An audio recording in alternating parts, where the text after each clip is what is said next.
আসসালামু আলাইকুম, সবাইকে অ্যাকাউন্টিংয়ে স্বাগতম। অনেকদিন পর রমজানের মানে ব্যস্ত শিডিউলের জন্য অফিস সবকিছু মিলে আসলে ক্লাস নেওয়া যাচ্ছে না, আগের মতো করে ফ্রি ক্লাস নিতে পারছি না, বাট পেড বেচে কিন্তু ক্লাস হচ্ছে।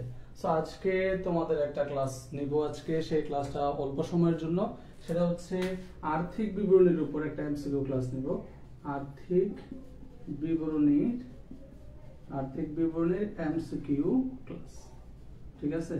সো আর্থিক বিবরণীর এমসিকিউ ক্লাস হবে। ক্লাসটা তোমরা এসএসসি এর স্টুডেন্ট যারা আছো প্লাস এইচএসসি এর স্টুডেন্ট যারা আছো সবাই ক্লাসটা করতে পারবা। সুতরাং তুমি যে ব্যাচের স্টুডেন্ট হও না কেন ক্লাসে দ্রুত যুক্ত হও এবং লাইভটা শেয়ার করে দাও।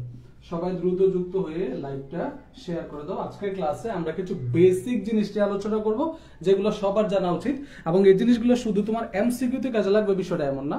এগুলো তোমার দেখা যাবে যে এমসিকিউর পাশাপাশি তোমার সৃজনশীলও কাজে লাগবে।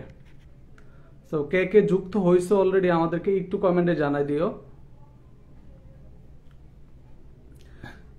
যারা যুক্ত হচ্ছে একটু কমেন্টে জানাবা।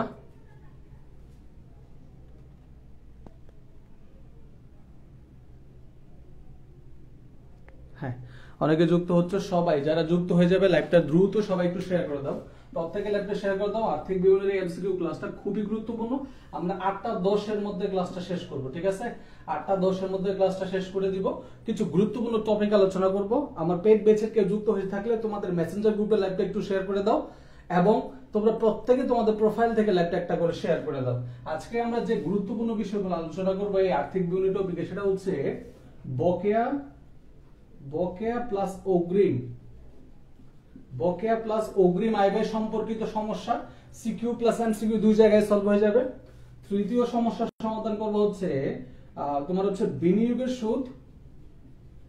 বিনিয়োগ প্লাস ঋণের সুদ নির্ণয় করে দেখব। তৃতীয়ত আমরা বিজ্ঞাপন সংক্রান্ত সমস্যা দেখব। বিজ্ঞাপনের দুইটা অংশ থাকে তোমরা জানো, একটা অবলোপন আর একটা হচ্ছে কি বিলম্বিত। এই তিনটা ফাংশন অর্থাৎ এই তিনটা প্রবলেম নিয়ে আজকে আমরা আলোচনা করব। এগুলো একেবারে ম্যাক্সিমাম স্টুডেন্টেরই প্রবলেম হয়। ধারাবাহিকভাবে আমরা হচ্ছে কুরিনের সমস্যা নিয়ে আলোচনা করব। তারপরে এরকম করে আরো যে বেসিক সমস্যাগুলো আছে যেগুলো থেকে সৃজনশীল আসে সেই বিষয়গুলো আমরা ধারাবাহিকভাবে ইনশাআল্লাহ আলোচনা করব। সো তোমরা প্রত্যেকে লাইভটা একটু শেয়ার করে দাও। আর্থিক বিবরণীর একেবারে মৌলিক বিষয়গুলো নিয়ে আজকে আমরা আলোচনা করব। প্রত্যেকটা স্টুডেন্টের জন্য এই বিষয়গুলো অনেক বেশি প্রয়োজন। ওয়ালাইকুম আসসালাম। আমাদের পেজে রিচ কমে গেছে কারণ দীর্ঘদিন ধরে ক্লাস হয় না। সো আশা করছি তোমরা একটু সহযোগিতা করবা, সবাই মিলে একটু শেয়ার করো। স্পেশালি যারা এইচএসসি 24 ব্যাচের স্টুডেন্ট আছো তোমাদের জন্য আবার ইনশাআল্লাহ ঈদ পর্যন্ত হয়তো বা এভাবে থেমে থেমে ক্লাস চলবে। ঈদের পর একেবারে পুরোদমে ক্লাস চলবে। তোমাদের পুরো কোর্স কমপ্লিট করে দেওয়ার একটা প্ল্যান হাতে নিয়েছে ইনশাআল্লাহ। সো সবাই দ্রুত একটু লাইভটা শেয়ার করে দাও। এভরিওয়ান প্রত্যেকে লাইভটা একটু শেয়ার করো। আমি দেখি কে কে শেয়ার করছো। শেয়ার করে একটু কমেন্টে জানাবে। সবাই একটু শেয়ার করে কমেন্টে জানাও। আমরা 2-3 মিনিটের মধ্যে ক্লাসটা শুরু করব। একটু কিছু স্টুডেন্ট আমাদের সাথে যুক্ত হলে আমাদের ক্লাসটা করতে ভালো হবে, সুবিধা হবে। রবিও তুমি একটু তোমাদের একটু ক্লাসটা শেয়ার করে দাও ভাই।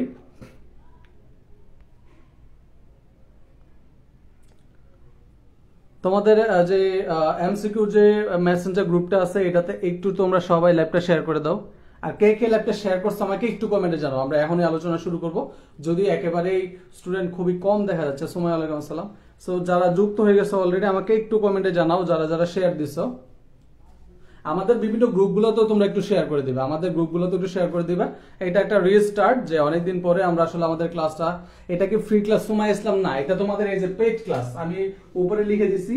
এটা তোমাদের পেইড ক্লাসের 9 নাম্বার ক্লাস, ঠিক আছে? আর্থিক বিবরণী ধারাবাহিকভাবে ক্লাসটা চলবে। আর এটা ফ্রি ক্লাস একটা থাকলো, পরের ক্লাসগুলো তোমাদের পেইড গ্রুপে হবে। আবার পরের যে ক্লাসগুলো এগুলো তোমাদের পেইড গ্রুপে হবে, ঠিক আছে? সবাই যার যার প্রোফাইল থেকে একটু শেয়ার করো। Sumaiya share done.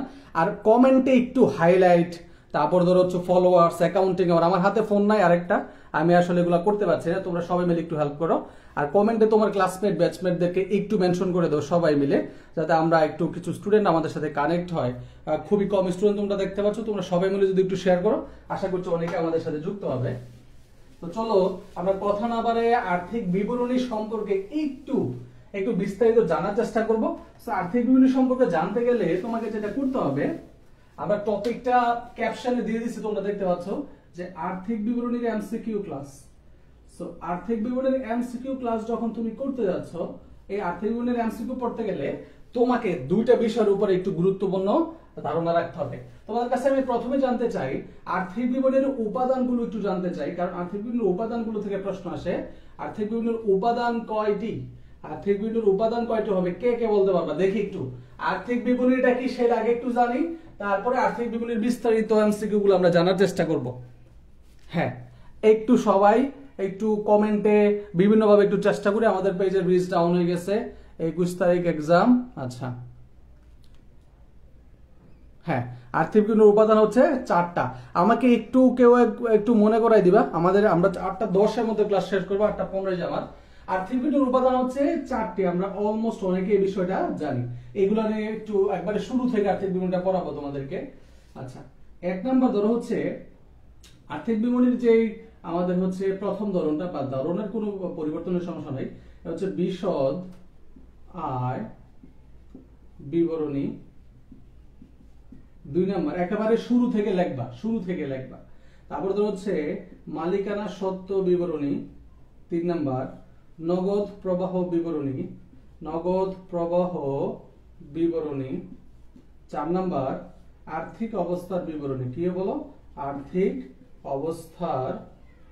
অবস্থার বিবরণী। সো এই ক্লাসগুলো কিন্তু একেবারে তোমাদের জন্য অনেক বেশি ইম্পর্টেন্ট, কারণ এমসিকিউ পরীক্ষা নিলাম একটা অবস্থা সবারই খারাপ।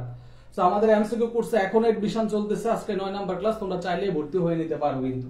আচ্ছা, তাহলে আর্থিক বিবরণীর উপাদান হচ্ছে 4টা: বিশদায় বিবরণী, মালিকানা সত্ত্ব বিবরণী, নগদ প্রবাহ বিবরণী, হচ্ছে আর্থিক অবস্থা বিবরণী। কিন্তু একটা গুরুত্বপূর্ণ প্রশ্ন প্রায় পরীক্ষা আসে, এটা হচ্ছে আইএএস 1 অনুযায়ী। প্রশ্নটা কি পায় বলো তো? আইএএস 1 অনুযায়ী, এই যে আইএএস 1 অনুযায়ী মনে রাখবা, আইএএস 1 অনুযায়ী কি প্রস্তুত করা হয়? আইএএস 1 অনুযায়ী আর্থিক বিবরণী প্রস্তুত করা হয়। এটা প্রায় সময় পরীক্ষা আসতে পারে যে আইএএস 1 অনুযায়ী কি প্রস্তুত করা হয়, উত্তর হবে কি আর্থিক বিবরণী। তাহলে বলছে আইএএস 1 অনুযায়ী উপাদান হচ্ছে 5টা। উপাদান হচ্ছে কয়টা? উপাদান হচ্ছে 5টি। আইএএস 1 অনুযায়ী উপাদান কয়টা? 5টা। 5টা কি কি? এই 4টার সাথে আরেকটা যুক্ত হবে, সেটা হচ্ছে ফুট নোট বা টিকা।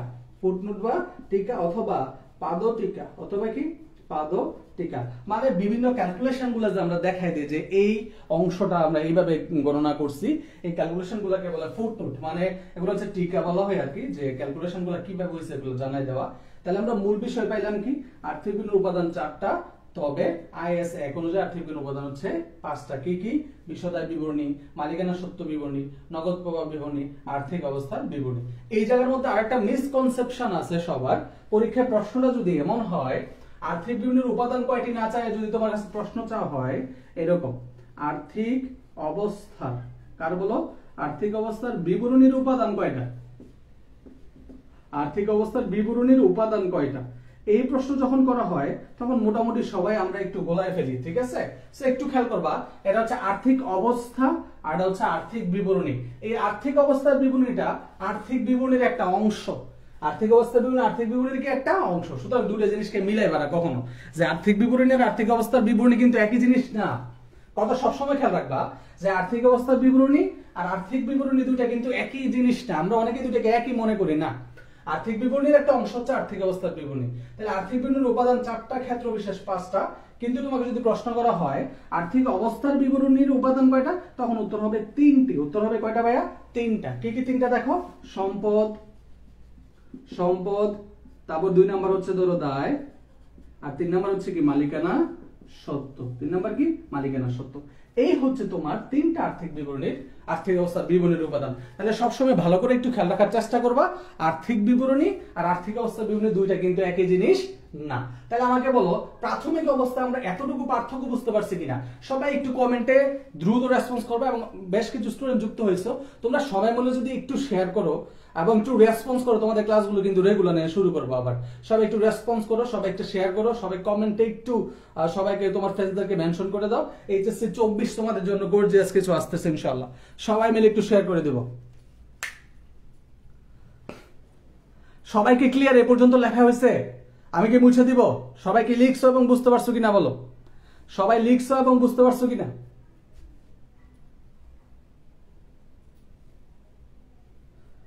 সবাই মিলে একটু শেয়ার করে দিব ইনশাআল্লাহ। সবাই মিলে একটু লাইভটা শেয়ার করে দিব। সবাই ল্যাবটা একটু শেয়ার করে দেব। ওকে, আচ্ছা, এইচএসসি 24 তোমরা চাইলে এখনো কিন্তু আমাদের পেড কোর্সটাতে ভর্তি হতে পারবে। আমি এখনো কিন্তু অনেকগুলো ক্লাস ফ্রি রাখছি। সেকেন্ড পার্টের একটা ক্লাসও কিন্তু হয় নাই, সেকেন্ড পার্টে সবগুলো ক্লাস আছে, হবে। সো তোমাদেরকে বোঝানোর জন্য যে এমসিকিউর গুরুত্বটা অনেক বেশি, 510 টাকা দিয়ে তুমি চাইলে এখনো কিন্তু আমাদের এই কোর্সে ভর্তি হয়ে নিতে পারবা। আচ্ছা, এখন আসো আমরা যে গুরুত্বপূর্ণ বিষয়টা একটু জানবো যে এই বিশদায় বিবরণী আর আর্থিক অবস্থার বিবরণীর মধ্যে পার্থক্য কি। এখান থেকে প্রায় সময় পরীক্ষায় প্রশ্ন আসতে দেখা যায়। তাহলে চলো আমরা এইটার পার্থক্য একটু দেখার চেষ্টা করি। খেয়াল করো,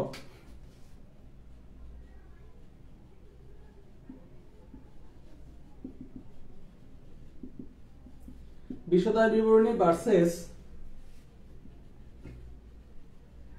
আর্থিক অবস্থার বিবরণী, এই দুটো অংশ থেকে আমরা একটু আলোচনা করব। দুটাকে পাশাপাশি রেখে তাদের মধ্যে পার্থক্যগুলো কি আছে সেগুলো একটু বোঝার চেষ্টা করব। এক নাম্বার পার্থক্যের বিষয়, মানে এগুলা একটু এভাবে মনে পড়লে ভালোই আর কি, বিষয় কোন কোন বিষয়ের ভিত্তিতে আমরা পার্থক্য করব। হ্যাঁ, প্রথম আসা হচ্ছে যে বিষয়টা, এটা হচ্ছে উদ্দেশ্য দিয়ে আলোচনা করব। কি দিয়ে বলতো? উদ্দেশ্য। বিশদায় বিবরণী প্রস্তুত করা হয় কিসের উদ্দেশ্যে, মানে কোন উদ্দেশ্য নিয়ে বিশদায় বিবরণীটা প্রস্তুত করা হয়। বিশদায় বিবরণী প্রস্তুতের উদ্দেশ্যটা কি আসলে খেয়াল করতে হবে। বিশদায় বিবরণী প্রস্তুতের উদ্দেশ্য হচ্ছে, অনেকে আমাকে বলবা স্যার লাভ ক্ষতি নির্ণয় করা। কি নির্ণয় করা? লাভ ক্ষতি নির্ণয়। অনেক সময় প্রশ্নে লাভ ক্ষতি শব্দটা তুমি খুঁজে পাইবা না, তাহলে কি খুঁজে পাইবা? তখন খুঁজে পাইবা হচ্ছে আর্থিক ফলাফল নির্ণয়। কি খুঁজে পাবা? আর্থিক ফলাফল নির্ণয়। কি খুঁজে পাবে? আর্থিক ফলাফল নির্ণয় খুঁজে পাবে। কথা বুঝতে পারছো? তাহলে বিশদ বিবরণীতে লাভ ক্ষতি নির্ণয় বা আর্থিক ফলাফল নির্ণয় করার উদ্দেশ্যে প্রস্তুত করা হয়ে থাকে। তাহলে এইটা কিসের জন্য প্রস্তুত করা হয়? আর্থিক অবস্থার বিবরণী প্রস্তুত করা হয় আর্থিক অবস্থা নির্ণয়ের জন্য। কিসের জন্য? আর্থিক অবস্থা নির্ণয়ের জন্য, ফিনান্সিয়াল পজিশন নির্ণয় করার জন্য। কিসের জন্য? ফিনান্সিয়াল পজিশন নির্ণয় করার জন্য। খুবই গুরুত্বপূর্ণ, ভালো করে খেয়াল রাখতে হবে। আচ্ছা, এবার আসলে হচ্ছে দ্বিতীয় গুরুত্বপূর্ণ বিষয়ে যায়, সেটা হচ্ছে সময়। অর্থাৎ কোনটা কোন সময়ের জন্য প্রস্তুত করা হয়ে থাকে। মনে রাখতে হবে যে এই বিশদায় বিবরণী প্রস্তুত করা হয় একটি নির্দিষ্ট হিসাব কাল বা সময় কালের জন্য। খুবই গুরুত্বপূর্ণ একটা পার্থক্য লিখতেছি, বোঝার চেষ্টা করবা। আর এটা হচ্ছে একটি নির্দিষ্ট তারিখ বা সময় বিন্দুর জন্য। দুইটা কিন্তু একই কথা না। এখানে একটা নির্দিষ্ট হিসাব কাল বোঝাচ্ছি, হ্যাঁ, আর এখানে হচ্ছে একটা নির্দিষ্ট তারিখ বা সময় বিন্দুর জন্য। তোমরা যদি একটু খেয়াল করো, বিশদায় বিবরণী যখন প্রস্তুত করে তোমরা দেখবা, তোমরা লাইনটা লেখো ধরো 2020 সালের 31শে ডিসেম্বর সমাপ্ত বছরের জন্য। এই বিশদায় বিবরণী তুমি কি ব্যবহার করো? এই সমাপ্ত কথাটা ব্যবহার করো। কিন্তু যখন আর্থিক অবস্থার বিবরণী বা উদ্ধৃত পত্র প্রস্তুত করি, তখন কিন্তু আমরা এই সমাপ্ত বছর কথাটা ব্যবহার করি না। আমরা তখন ব্যবহার করি 2020 সালের 31শে ডিসেম্বর। That's it. সমাপ্ত লেখা যায় না, কারণ এখানে উপাদানগুলো হচ্ছে স্থায়ী উপাদান, এগুলাকে তুমি বন্ধ করতে পারবা না। কিন্তু এখানে তো যেহেতু নামে হিসাব থাকে, এগুলো আমরা বন্ধ করে দিতে পারি। সো এই জন্য বলা হচ্ছে যে আর্থিক অবস্থা বিবরণীটা প্রস্তুত করা হয় শুধুমাত্র ওই 31 ডিসেম্বর তারিখটার জন্য। ওই 31 ডিসেম্বর তারিখে আর্থিক অবস্থার কি অবস্থায় আছে সেটা জানার জন্য প্রস্তুত করা হয়ে থাকে। আর এটা একটা নির্দিষ্ট হিসাবকালের জন্য, সেটা 6 মাস হইতে পারে, 1 বছর হইতে পারে, 2 মাস হইতে পারে, এইটা হতে পারে। হ্যাঁ, সুমা ইসলাম এগুলো করাইছিলাম, এগুলো আগে করাইছিলাম, তো তোমাদের কোর্সে তো আর করাই নাই। আমি তো বলছি কোর্সে আমরা সব পড়াবো, আগে কি পড়াইছে এগুলো দেখে লাভ নাই, কোর্সে সব পড়াবো ইনশাল্লাহ। ওকে, তাহলে এটা গেল। যারা রেগুলার ক্লাস করছে তারা এগুলো দেখবা যে তাদের জানা জিনিস, পরিচিত জিনিস, চেনা জানা জিনিসই পড়াচ্ছে, তাই না? আচ্ছা, এবার হচ্ছে খুবই গুরুত্বপূর্ণ একটা প্রশ্ন আমি যদি তোমাদের কাছ থেকে জানতে চাই, নীতিমালা, হ্যাঁ, হিসাব বিজ্ঞানের কোন নীতিমালা অনুযায়ী এই বিশদায় বিবরণী প্রস্তুত করা হয়? কেউ কি উত্তর দিতে পারবা? দেখি তো, সুমাইয়া বলো, বা আরো যারা ক্লাস করছো রেগুলার বলো তো একটু দেখি। বিশদায় বিবরণী প্রস্তুত করা হয় হিসাব বিজ্ঞানের কোন নীতিমালা অনুযায়ী? প্রশ্নের উত্তরটা দেওয়ার চেষ্টা করো তো একটু। বিশদায় বিবরণী হিসাব বিজ্ঞানের কোন নীতিমালা অনুযায়ী প্রস্তুত করা হয়? বলো দেখি, কে বলতে পারবা? বিশদায় বিবরণী হিসাব বিজ্ঞানের কোন নীতিমালা অনুযায়ী প্রস্তুত করা হয়ে থাকে? কে বলতে পারবা? এনিওয়ান?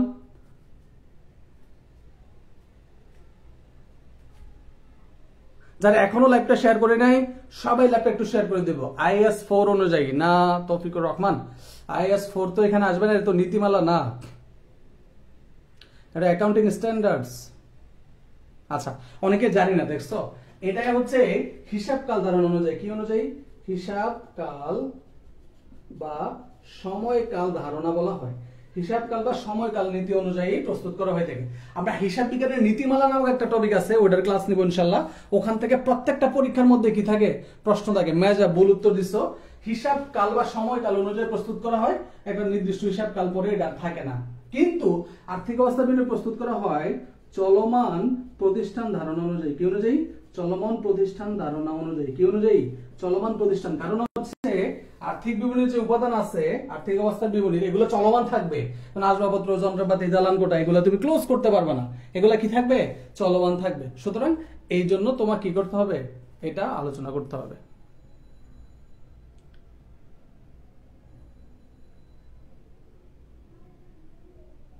ঠিক আছে, এ পর্যন্ত ক্লিয়ার? এ পর্যন্ত ক্লিয়ার? বলো, এ পর্যন্ত ক্লিয়ার কিনা?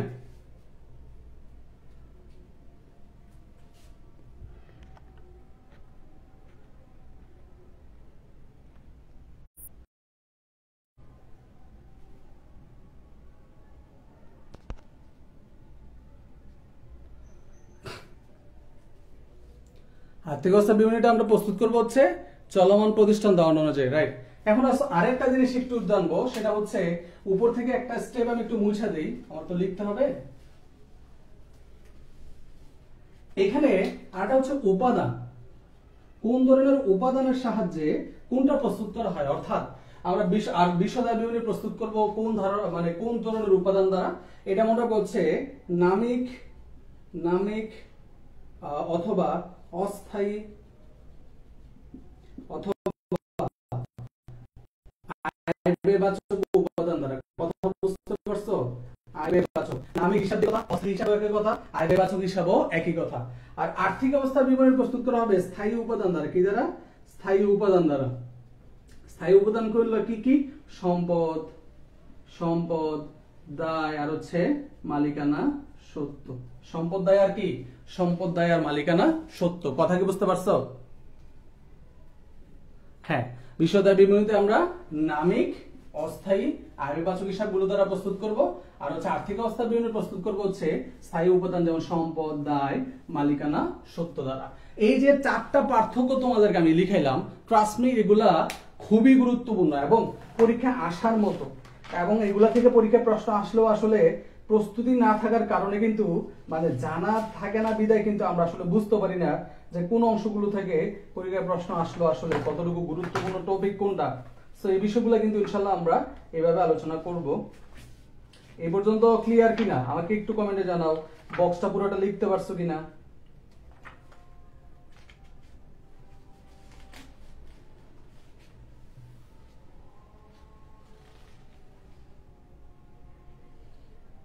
এই যে এই প্রশ্নটা, এই প্রশ্নটা শুধু ঢাকা বিশ্ববিদ্যালয়ে আসতে কয়বার?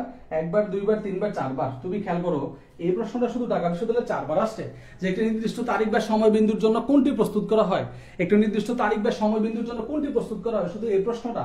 তাহলে আর্থিক অবস্থার বিবরণী বা উদ্বৃত্ত পত্র, এইটাই আসছে চারবার। একটাই প্রশ্ন চারবার আসছে, চারবার রিপিট হয়েছে। তাহলে বুঝতে পারতেছো কতটুকু গুরুত্বপূর্ণ এই চারটা তোমার জন্য। ঠিক আছে, এগুলো একটু ভালো করে আমাদেরকে পড়তে হবে।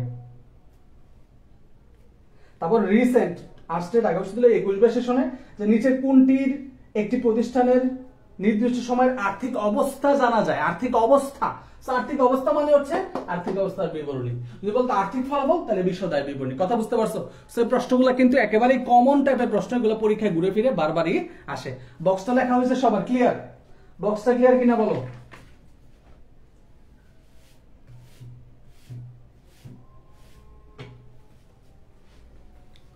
একটা জিনিস খেয়াল রাখবা, এই আর্থিক বিবরণী প্রস্তুতের জন্য কোনো নির্দিষ্ট সময়সীমা নাই।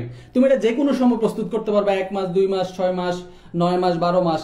এটা হিসাব কাল ধারণা অনুযায়ী বলা হয়েছে যে ব্যবসায় জীবন কালটাকে আমরা বিভিন্ন ভাগে ভাগ করতে পারি। এটা 1 মাস, 2 মাস, 6 মাস, 9 মাস, এরকম বিভিন্ন সময়ের জন্য হতে পারে। সো প্রতিষ্ঠান যখন মানে কি মনে করবে, উপযুক্ত সময় মনে করবে যে এখন এটা প্রস্তুত করা দরকার, তারা তখন এটাকে প্রস্তুত করবে। ঠিক আছে, ক্লিয়ার?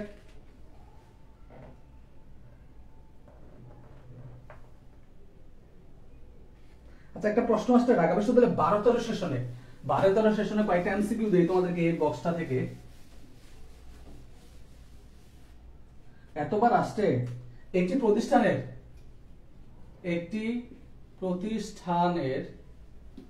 প্রতিষ্ঠানের আর্থিক অবস্থা জানা যায় কোনটির মাধ্যমে? একটি প্রতিষ্ঠানের আর্থিক অবস্থা জানা যায় কোনটার মাধ্যমে? 1 নাম্বার দিলাম তোমার হচ্ছে বিশদ আয় বিবরণী, খ নাম্বার দিলাম তোমার হচ্ছে মালিকানা সত্ত্ব বিবরণী, গ নাম্বার তোমার দিলাম হচ্ছে আর্থিক অবস্থার বিবরণী, আর গ নাম্বার দিলাম ধর হচ্ছে কোনোটাই নয়। কোনটা হবে উত্তর বলো? এটা ঢাকা বিশ্ববিদ্যালয়ের 2012-13 সেশনের কোশ্চেন, 12-13 সেশনের কোশ্চেন। একটি প্রতিষ্ঠানের আর্থিক ফলাফল জানা যায় কোনটির মাধ্যমে? একটি প্রতিষ্ঠানের আর্থিক ফলাফল জানা যায় কোনটার মাধ্যমে? বিশদ বিবরণী, মালিকানা সত্ত্ব বিবরণী, আর্থিক অবস্থার বিবরণী, কোনোটাই নয়। কোনটা হবে উত্তর? সবাই একটু রেসপন্স করবা যারাই আসো। আমরা কিন্তু বেশিক্ষণ ক্লাস করাইতে পারবো না, অলরেডি 41 বাজে, আমরা হয়তো 20 মিনিট প্লাস ক্লাস করতে পারবো।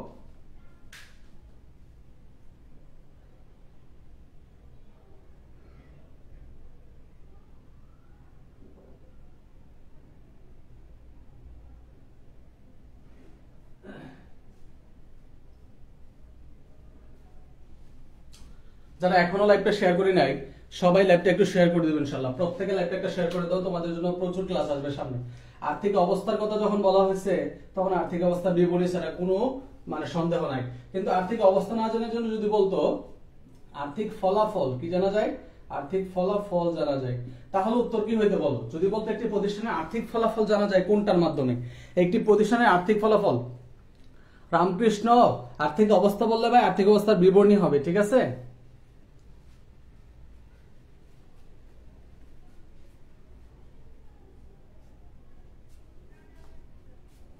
এবার কোনটা হবে? তাহলে ক হতো। আচ্ছা আচ্ছা, বি বলছো, সঞ্চিতা বলছো, সবাই একটু রেসপন্স করি। 30-এর উপরে যায় না কেন? পোলাপান কি 30-এ গাপটি মেরে বসে আছে কেন? 30-এর উপরে যায় না কেন? সবাই একটু শেয়ার করে দিবেন ইনশাআল্লাহ, এখনো যারা শেয়ার করে নাই। পেট বেচে ছেলেপেলেরাই দেখা যায় বেশি আছে এখানে। ফ্রি ক্লাস আসলে তোমাদের কি ভালো লাগে নাকি না? ওকে, গুড। বিশদ আয় বিবরণী, যখন আর্থিক অবস্থার কথা বলবে তখন বিশদ আয় বিবরণী উত্তর হবে, এটা নিয়ে কোনো সন্দেহ নাই। এখন আমি যে বিষয়টা বলবো যে তোমরা যদি এখন খালি তোমরা হচ্ছে একটু ঢাকা বিশ্ববিদ্যালয়ের প্রশ্নগুলো সলভ করে দেখবা যে 90% কোশ্চেন তুমি এই থিওরিটিক্যাল কোশ্চেন সলভ করে ফেলতে পারতেছো। সো এই হচ্ছে বিষয়গুলো। তোমার দেখা যাবে যে একাডেমিক লেভেলের প্রিপারেশনের পাশাপাশি ঢাকা বিশ্ববিদ্যালয়ের প্রশ্ন সলভ। যেমন তোমাকে যদি একটা প্রশ্ন দিই আমি, ধরো হচ্ছে একটা একেবারে র্যাপস বইটা, আমি তোমাদেরকে বলছি যে বইটা সবথেকে গুরুত্বপূর্ণ, এই বইটা নিয়ে তোমরা একটু পড়তে পারো।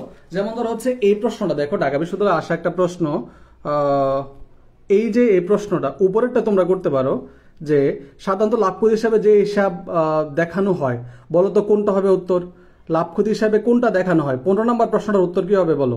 বাস্তব হিসাব, ব্যক্তিগত হিসাব, অনার্জিত হিসাব, নামিক হিসাব, কোনটা হবে উত্তর?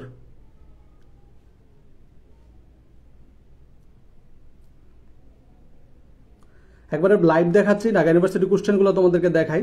তোমাদের তো একাডেমিক লেভেলে হয়ে যাবে, তোমাদের তো এসএসসি এইচএসসি কমপ্লিট হবেই, সাথে সাথে এডমিশনের যে বিষয়গুলো এগুলো কিন্তু কভার হয়ে যাবে।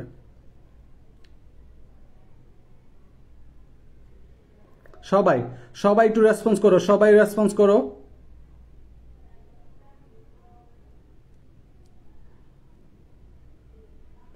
প্রত্যেক উত্তর দাও। ক্লাসে আসো, একটু চুপচাপ থাকলে হবে না, রেসপন্স করতে হবে। যারা স্টিল ল্যাপটপ শেয়ার করে না সবাই ল্যাপটপ একটা শেয়ার করে দিও। নামে কি সব রাইট? দেখো তারপর নিচেরটা যদি তুমি উত্তর করতে চাও, দেখো নিচেরটা তুমি পারবা কিনা। আর কি বলা হয়েছে প্রশ্নটা যদি একটু তুমি খেয়াল করো যে কত সময়ের জন্য লাভ ক্ষতি হিসাব প্রস্তুত করা হয়। ঢাকা বিশ্ববিদ্যালয়ের প্রশ্ন কিন্তু 1999-2000 সালে আসছে, যদিও কিন্তু অন্যান্য বিশ্ববিদ্যালয় আবার কমন পেয়ে যাবা। দেখো কি বলছে, 1 বছর, 1 মাস, 6 মাস, যে কোনো সময়কালের জন্য যা উপযুক্ত বলে বিবেচিত হবে। এটার উত্তর কি হবে? এটার উত্তর কি হবে বলো?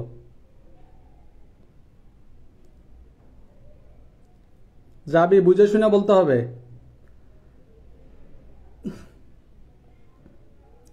একটু আগে বলছিলাম এইসব হিসাব কিতাব প্রস্তুতের ক্ষেত্রে সময়টা মুখ্য বিষয় নয়। প্রতিষ্ঠান যখন মনে করবে যে সময়টাকে উপযুক্ত মনে করবে সে সময় সেটাকে কি করতে পারবে? প্রস্তুত করতে পারবে। কথা বুঝাবো গেল?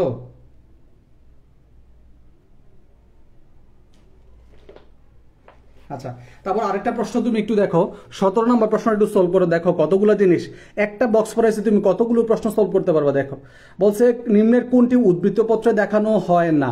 উদ্বৃত্তপত্র বুঝো তো, উদ্বৃত্তপত্র মানে হচ্ছে আর্থিক অবস্থার বিবরণী।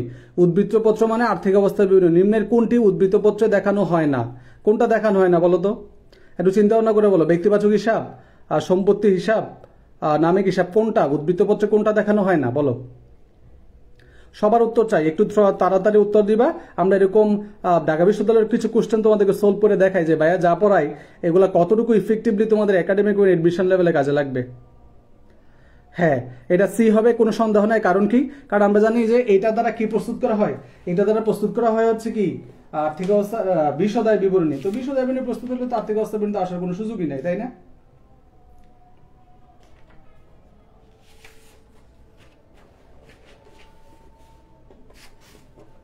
আচ্ছা, এই যে একটা প্রশ্ন দেখো, তোমাদেরকে বলছিলাম যে কতবার আসছে, তুমি একটু চিন্তা করলে দেখো, তুমি পাশেই দেখতে পারবা। 3 নম্বর প্রশ্নটা একটু দেখো কয়বার আসছে। ঢাকা বিশ্ববিদ্যালয়ে 19-20, তারপর 3-4, 1999, 2000, 95, 94, 91, 92, তার মানে 5-6 বার আসছে। শুধু এখানে না, এটা অন্যান্য বিশ্ববিদ্যালয় আরো বেশি বার আসছে। বলে এটার উত্তর কি হবে? একটা নির্দিষ্ট তারিখ, একটি নির্দিষ্ট হিসাবকাল, সমাপ্ত বছর, আর্থিক বছরের জন্য উদ্বৃত্তপত্র প্রস্তুত করা হয় কিসের জন্য বলো, কোন টাইমের জন্য, কতটুকু সময়ের জন্য প্রস্তুত করা হয়। দেখো আমি যে বলছি ঢাকা বিশ্ববিদ্যালয়ের প্রশ্ন তোমরা সলভ করতে পারবা, এটা তার প্রমাণ দেখাচ্ছি আর কি। সবাই অ্যান্সার করো, সবাই যারা স্টিল লাইভটা শেয়ার করো না সবাই শেয়ার করে দাও।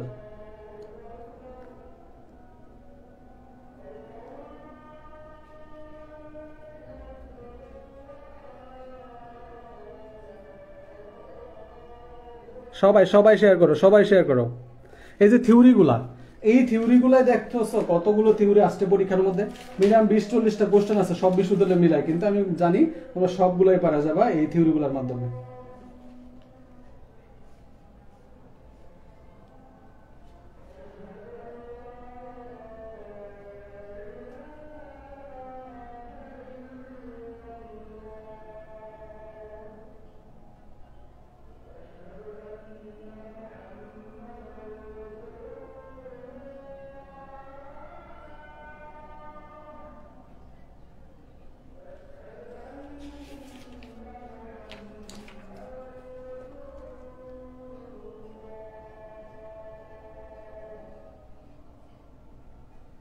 আচ্ছা, এই প্রশ্নটা একটু দেখো তো, এই প্রশ্নটা পারো কিনা একটু দেখো তো।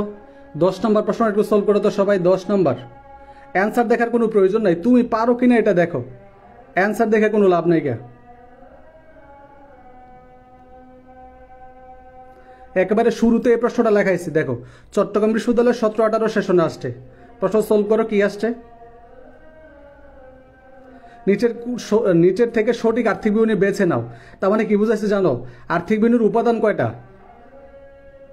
আর্থিক বিবরণীর উপাদান কয়টা সেগুলা যারা নোট করবা, এমসিকিউ গুলো সহ নোট করবা। যে এমসিকিউ গুলো প্র্যাকটিস করাচ্ছি এই এমসিকিউ গুলো সহ নোট করবা। বলো আর্থিক বিবরণীর উপাদান কোনগুলো হবে। দেখো তোমাকে যখন আর্থিক বিবরণীর উপাদানগুলো লেখাইছি, আয় বিবরণী ছিল, উদ্বৃত্তপত্র ছিল। উদ্বৃত্ত মানে আর্থিক অবস্থার বিবরণী, উদ্বৃত্তপত্র মানে কি আর্থিক অবস্থার বিবরণী, নগদ প্রবাহ বিবরণীও ছিল। তার মানে 3টাই ছিল। কয়টা ছিল? এই 3টাই ছিল। তাহলে উত্তর কি হবে? A B C. উত্তর কি হবে? A B C. না পারার কোনো কারণ নাই। এ বি সি 3টাই উত্তর হবে, তাই না? আচ্ছা দেখি একটা কঠিন প্রশ্ন ধরে পারো কিনা। এই যে 14 নম্বর প্রশ্ন, অনেকে হয়তো জানোই নাই নাম। 14 নম্বর প্রশ্ন উত্তর কি হবে বলো তো দেখি। 14 নম্বর রাজশাহী বিশ্ববিদ্যালয় 6-7 আসছে। আর স্থিতিপত্র প্রদর্শন করে কারবারের, স্থিতিপত্র বলতে কি বোঝায় এটাই অনেকে জানি না হয়তোবা। স্থিতিপত্র প্রদর্শন করে কারবারের নগদ প্রবাহ, আর্থিক ফলাফল, আর্থিক অবস্থা, শুধু সম্পত্তিও দেয় না। কোনটা হবে এটার উত্তর বলো তো। স্থিতিপত্র কি প্রস্তুত করে?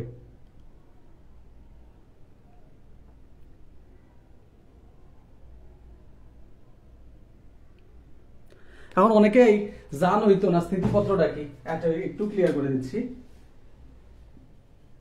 দেখো আর্থিক অবস্থার বিবরণী, তারপর হচ্ছে উদ্বৃত্তপত্র, তারপর হচ্ছে স্থিতিপত্র, তারপর হচ্ছে বৈষয়িক বিবরণী।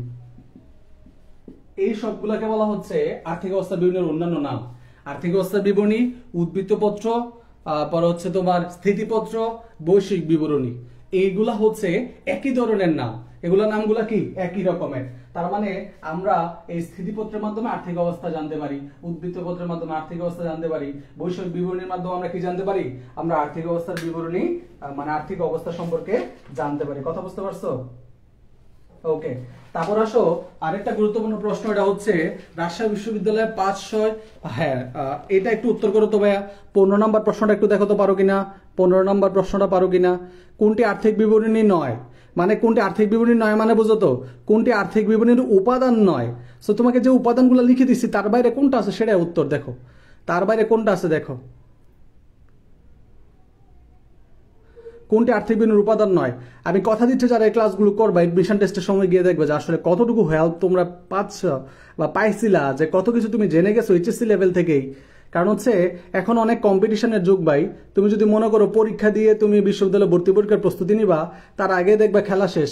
কত মানুষ এর আগে প্রস্তুতি শেষ করে তারপরে তোমার সাথে গিয়ে ভর্তি হবে, তখন তুমি তাদের সাথে আর কোলায় উঠতে পারবা না।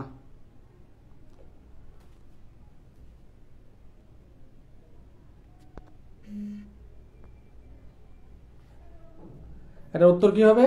এটার উত্তর ডি হবে, কারণ আমরা দেখছি যে এখানে রেওয়া মিল ছিল না।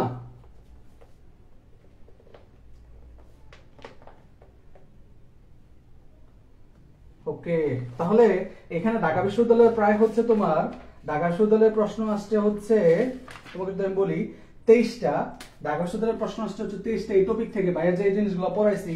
অন্যান্য বিশ্ববিদ্যালয়ে আসতে হচ্ছে তোমার 16টা। এই 23টা 16টার মধ্যে আমি কথা দিচ্ছি ধরো 10, 6, 39টা কোশ্চেন। এই 39টা কোশ্চেনের মধ্যে কমপক্ষে 30টা প্রশ্ন তুমি চোখ বন্ধ করে সলভ করতে পারবা। এতক্ষণ ধরে আমি তোমাকে যা পড়াইছি এগুলোর মধ্য থেকে, এতক্ষণ ধরে যা পড়াইছি এর মধ্যে থেকেই তুমি বিশ্ববিদ্যালয়ে ভর্তি পরীক্ষা আসা বিভিন্ন প্রশ্নের অলমোস্ট 80 to 90% কোশ্চেন কিন্তু তুমি সলভ করে ফেলতে পারবা। কথা বুঝতে পারছো? তাহলে বলো ভাইয়া এই পর্যন্ত যা পড়াইছি তার মিনিং গুলো বুঝতে পারছো কিনা? ইনার মিনিং গুলা কিন্তু তোমাদেরকে বুঝতে হবে, গুরুত্বপূর্ণ পার্ট গুলো শিখতে হবে, জানতে হবে।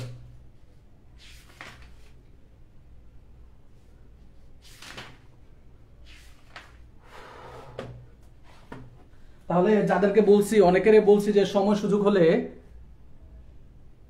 হ্যাঁ অনেকে এডমিশনের কোর্সে ভর্তি হয়ে যায়, এডমিশন সম্পর্কে জেনে যায়। সো তুমি তখন গিয়ে কিন্তু তাদের সাথে আর কুলাইতে পারবা না।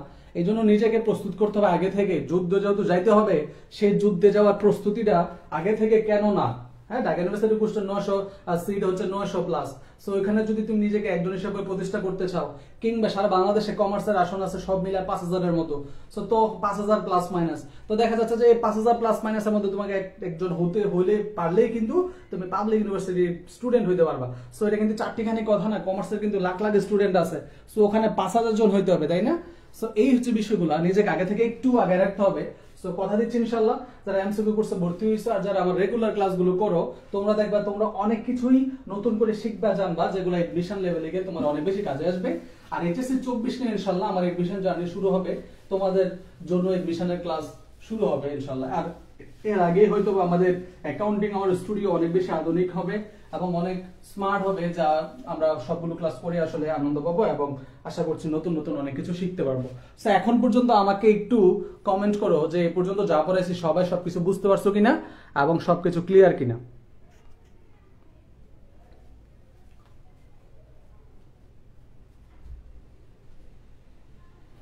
কয়েকদিন ধরে প্রচুর গরম পড়ছে, সবাই পড়ালেখা করার চেষ্টা করবো ইনশাল্লাহ বেশি বেশি করে। আর এই র্যাপস বইটা কিনে নেওয়ার চেষ্টা করব, তাহলে আমার একাডেমিক লেভেলে এডমিশনের প্রস্তুতি হবে। যারা নোটস করো তারা যে এমসিকিউ গুলো বাইরে দেখাইছি, এই এমসিকিউ গুলো কিন্তু খাতার মধ্যে অবশ্যই লিখবা, তাহলে তুমি বুঝতে পারবা যে যা পড়তেছি তার কোন অংশগুলো পরীক্ষায় প্রয়োজন, কোন অংশ থেকে পরীক্ষায় প্রশ্ন আসে, কিভাবে আসে। এগুলো যদি আমি না জানি শুধু পড়ে গেলাম তাহলে কিন্তু হইলো না, আমাকে বুঝতে হবে যে কোন অংশ থেকে প্রশ্ন হয়। সো এই জিনিসগুলো জানতে হবে। পাশাপাশি তোমাকে যে জিনিসগুলো জানতে হবে, কিছু সম্পত্তির ধরন তোমাকে একটু জানতে হবে। যেমন যদি তোমাকে আমি বলি তরল সম্পদ বলতে তুমি কি বুঝো, থিওরি আলোচনা করবো, ম্যাথ আজকে যাইতে পারবো না। দেখো অনেক কিছু পড়ানোর আছে, যখন পড়াইতে যাই এই তরল সম্পদ বলতে আসলে কাকে বোঝায়, তরল সম্পদটা কি? তরল সম্পদ হচ্ছে, তরল সম্পদ আসে হচ্ছে কার থেকে জানো? চলতি সম্পদ থেকে। তরল সম্পদ কোথা থেকে আসে? চলতি সম্পদ থেকে আসে। অর্থাৎ যে সম্পদগুলোকে খুব দ্রুত সময়ে যে সম্পদগুলোকে খুব দ্রুত সময়ে তার আর্থিক মূল্য হারানো ব্যতীত, সংজ্ঞা চাইলে লিখতে পারো, যে সম্পদগুলোকে বা যে সম্পদকে তার আর্থিক মূল্য হারানো ব্যতীত দ্রুত সময়ে নগদ অর্থে রূপান্তর করা যায়।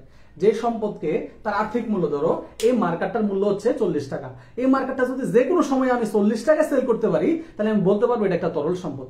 কিন্তু এটাকে যদি আমি 40 টাকাটা যদি আমার 20 টাকা বিক্রি করা লাগে তাড়াতাড়ি বেচার জন্য, তাহলে এটা তরল সম্পদ হবে না, কারণ আমি লসে বিক্রি করতেছি। তাহলে যে চলতি সম্পদগুলো, সকল চলতি সম্পদ না, যে চলতি সম্পদগুলোকে তরল সম্পদে রূপান্তর করা যায় খুব দ্রুত সময়ে, এইগুলাকে বলা হচ্ছে তরল সম্পদ। আর চলতি সম্পত্তি কেন তরল সম্পদ, কেন স্থায়ী সম্পত্তি তরল সম্পদ না? ভাই তুমি কি চাইলে তোমার বিল্ডিং, মেশিন, আসবাবপত্র এগুলা কি তুমি চাইলে দ্রুত সময়ে সেল করতে পারবা, বা যে মূল্য সেই মূল্য সেল করতে পারবা? পারবা না। সো চলতি সম্পদ থেকে তরল সম্পদ আসে। যেমন তোমাকে যদি আমি একটু একটা পার্থক্য দেখাই, দেখো, যেমন ধরো হচ্ছে চলতি সম্পদগুলো কি কি আমরা জানি।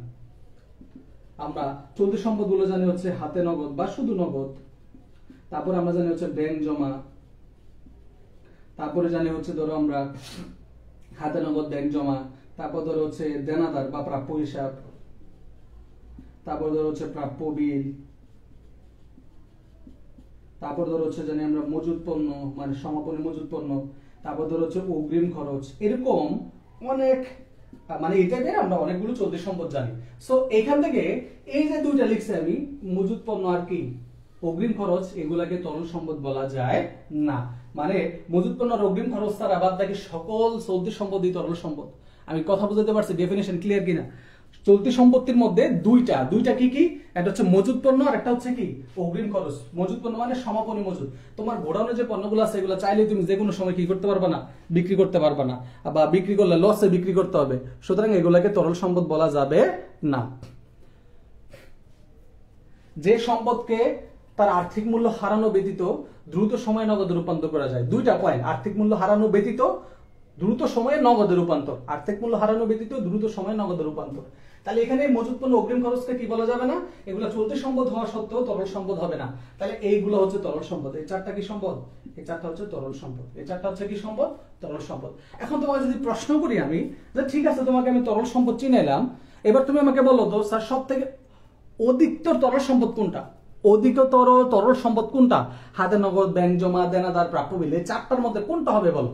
হাতে নগদ, ব্যাংক জমা, দেনাদার, প্রাপ্য বিল, এই চারটার মধ্যে কোনটাকে তুমি অধিকতর তরল সম্পদ বলবা? দেখি, এটা প্রায় সময় বিভিন্ন বিশ্ববিদ্যালয়ে ভর্তি পরীক্ষা আসছে এবং এমসিকিউ তো আসতে পারে। বলো তো ভাইয়া। এবং তোমরা যারা অনুবাদ বিশ্লেষণের অঙ্ক করো জানো, সেখানেও এই জিনিসগুলো প্রয়োজন হয়। সবাই ফোন দিতেছে কেন?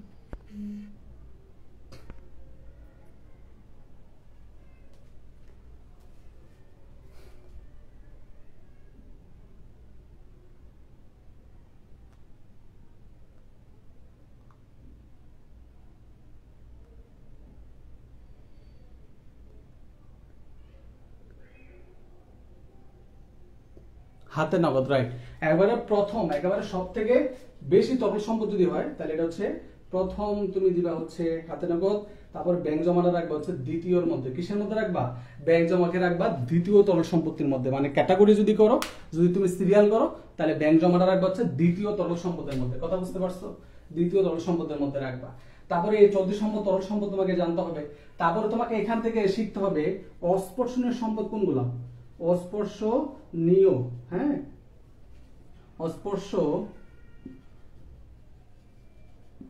অস্পর্শনীয় সম্পদ অর্থাৎ অদৃশ্যমান সম্পদ, যেগুলা অদৃশ্যমান, যে সম্পদগুলো আসলে দেখা যায় না, এইগুলাকে তোমাকে জানতে হবে, কারণ এখান থেকে প্রায় সময় এমসিকিউ দিয়ে দেয়। সেগুলো তোমরা সবাই জানো, যেমন হচ্ছে সুনাম, তারপরে হচ্ছে পেটেন্ট, তারপর হচ্ছে ট্রেডমার্ক, তারপর ধরো হচ্ছে কপিরাইট। আবার তুমি এখানে এগুলা বাংলা লিখতে পারো লেখ সত্য, তারপর লিখতে পারো গ্রন্থ সত্য, তারপরে তুমি লিখতে পারো ফ্রাঞ্চাইজি,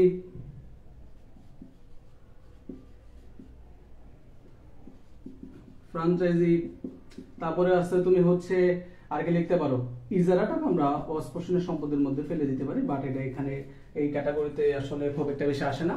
সুনাম, পেটেন্ট, ট্রেডমার্ক, কপিরাইট এইগুলাই সব থেকে বেশি আসতে দেখা যায়। কথা কি বুঝতে পারছো?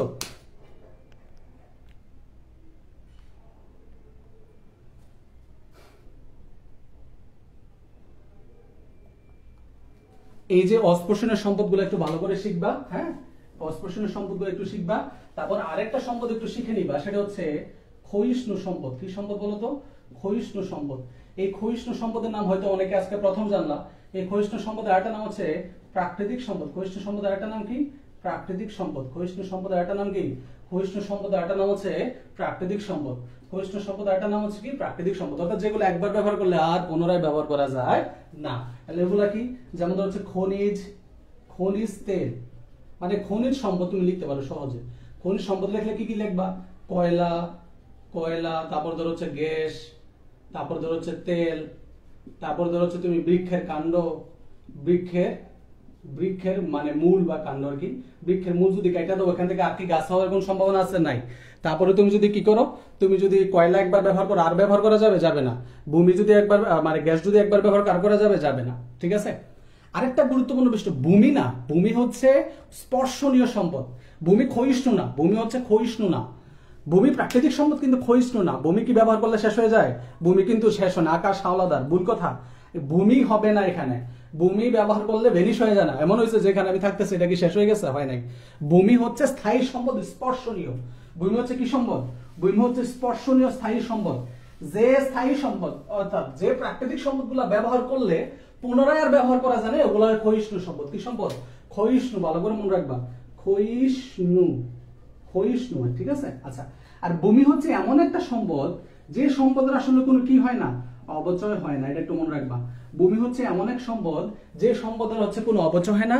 ভূমি অক্ষয় অবিনশ্বর, অর্থাৎ ভূমির কোনো ক্ষয় নাই, ভূমির কোনো বিনাশ নাই। ভূমি অবিনশ্বর। ভূমি সৃষ্টির শুরু থেকে শেষ পর্যন্ত যা আছে সেই অবস্থাতেই থাকবে। সো যে বিষয়গুলো আমি এখানে ফোকাস করলাম, এই বিষয়গুলো যদি জানো, তাহলে থিওরিতে যে এমসিকিউ গুলো আসে ম্যাক্সিমাম এমসিকিউ তুমি উত্তর করতে পারবা। কথা বুঝতে পারছো? ধারাবাহিকভাবে এটার উপর আমরা পেইড কোর্সে আরো 3-4টা ক্লাস নিব, মিনিমাম 3টা ক্লাস নিব ইনশাআল্লাহ। দেখবা যে এই আর্থিক বিবরণের এমসিকিউতে তুমি আটকানোর কোনো সুযোগ নাই। শুধু যা বলছি, যেগুলো বলছি এগুলো ভালো করে একটু লিখে নাও এবং এগুলো ভালো করে একটু প্র্যাকটিস করবা। ঠিক আছে? তাহলে আমরা দেখলাম যে আমরা অস্পর্শনীয় বা অদৃশ্যমান সম্পদ দেখলাম। ও আরেকটা সম্পদ একটু দেখতে পারো, সেটা হচ্ছে অলীক সম্পদ। কি সম্পদ? অলীক, কাল্পনিক বা ভুয়া। অলীক, কাল্পনিক বা ভুয়া সম্পদ। এগুলা কি কি? যেগুলো ধরো হচ্ছে প্রাথমিক খরচের আগেও গুরুত্বপূর্ণ হচ্ছে অগ্রিম খরচ। কি খরচ? অগ্রিম খরচ, প্রাথমিক খরচ, বিলম্বিত বিজ্ঞাপন, তারপর ধর হচ্ছে শেয়ার অবহার। ঠিক আছে? অগ্রিম খরচ, প্রাথমিক খরচ, বিলম্বিত বিজ্ঞাপন, শেয়ার অবহার। তারপরে তুমি লিখতে পারো হচ্ছে শেয়ার অবলেখকের কমিশন।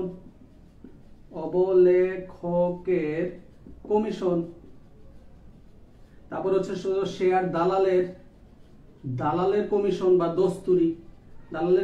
বা দস্তুরি, অথবা শেয়ার বিক্রয় সংক্রান্ত সকল খরচ। সবশেষে একটা পয়েন্ট লিখে রাখবা, শেয়ার বিক্রি সংক্রান্ত সকল খরচ হচ্ছে কি? শেয়ার বিক্রি সংক্রান্ত সকল সম্পদই হচ্ছে কি সম্পদ? অলীক বা কাল্পনিক সম্পদ। চলতি থেকে অলীক সম্পদ বিয়োগ করলে তল সম্পদ পাওয়া যায়। এই সংখ্যা ক্যাশে খাইছে তোমারে,